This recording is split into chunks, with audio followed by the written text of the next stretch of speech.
Alright, I apologise for the lateness of this review, but we shall delay no further.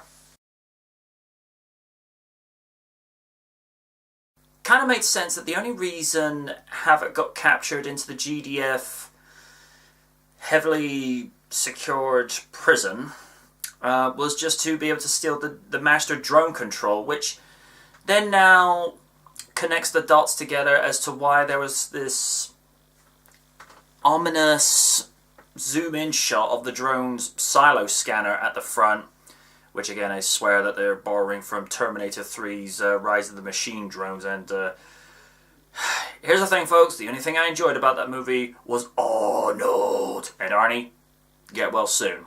We're pulling for you.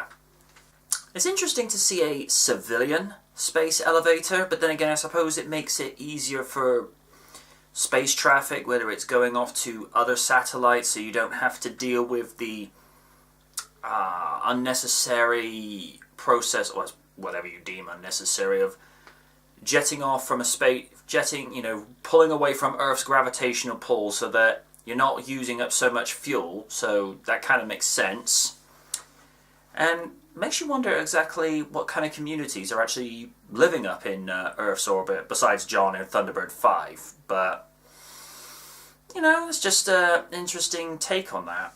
Also, I could not help but wonder if restarting the space elevator's ground control, or sky base, was inspired by Captain Scarlet's cloud base, but getting one of the propeller motors going, I thought, wait a minute, I've seen this before from somewhere. Nah. And this is where the writers have been particularly clever. There did seem to be another ulterior motive for Havoc getting in there, and that is acquiring the location of where the mechanic is being held up. I don't know what kind of purpose he's going to serve for Season 3, but obviously the Hood obviously has some ideas of what he wants to do with his now former partner. So, who knows? But should prove for some interesting viewing.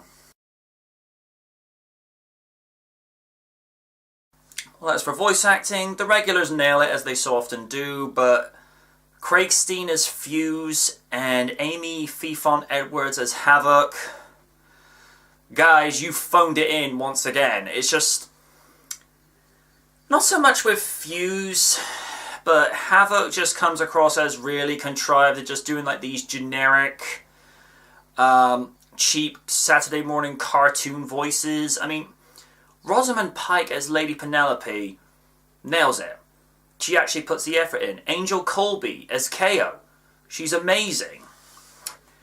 Even to the voice actress who voices Colonel Casey. But, you two, I'm sorry, I'm just not buying the legitimate vocal direction. I mean, it might be just what you're given, but I'm sorry. You're just becoming very generic, one-note voices. I mean, David Graham as Parker, when he did the original series, he was able to have more than enough distinguishable difference when he would voice Brains, Gordon Tracy, Parker, and Light-Fingered Fred. And, this is a man with many vocal talents. But you two, I'm sorry. I'm not saying this to be unkind, but if I don't find it believable, I'm sorry. It's just not doing anything for me. I'm sorry. It's Weta Workshop and Milk VFX. Were you expecting anything less? I wasn't. Awesome job as always, guys. Well, what more is there to say? It was a decent conclusion to a 2-part opener for Season 3. There's a mouthful. And, again, there's not really much more I can comment on. Writing was decent. The boys all pulled together. It was good to see, all 5 working together cohesively, and just to see the frustrations of basically being benched kind of reminded me of the Imposters episode where they purposely had to sit around doing nothing in the fear of being caught for something that they didn't do, which is what the Imposters were doing, making phony rescues whilst robbing safes and cash and whatnot. But this one was different. They were benched because the drones were doing their job, but doing it too well. But as Brains pointed out, the human brain is a remarkable thing because it is able to decipher and distinguish much more than artificial intelligence can. I mean, don't get me wrong, artificial intelligence has come a long way, but the human mind is able to spot things that a computer can't. Just don't tell Kit from Knight Rider that. He and I are on good terms. How you doing, buddy?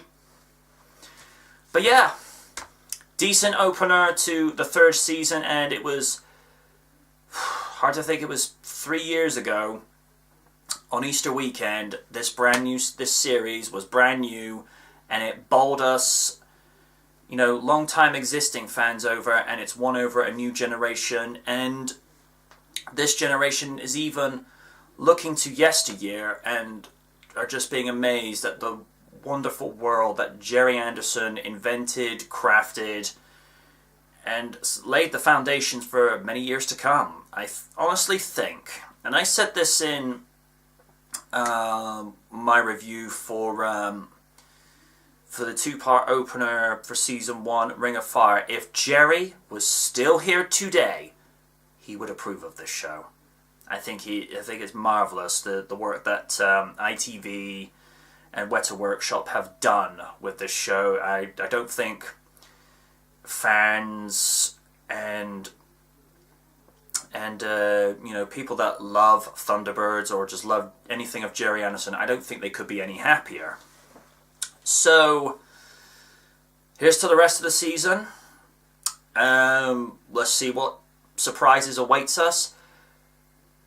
But there's that other thing, and like I mentioned last week, what is the status of Jeff Tracy? This is the season we're going to find out, and hopefully renewed for a 4th season, because they okayed the 3rd season just as Season 2 was getting underway. So ITV obviously have a lot of faith in this show. It's already sold multiple units for DVDs, various toys and whatnot. The next thing we want is a next generation video game. I mean, imagine playing on the Xbone or Steam or the PS4 and you're controlling Thunderbird 2. Wouldn't that be something? Until then, folks, see you next mission, and good night from the night.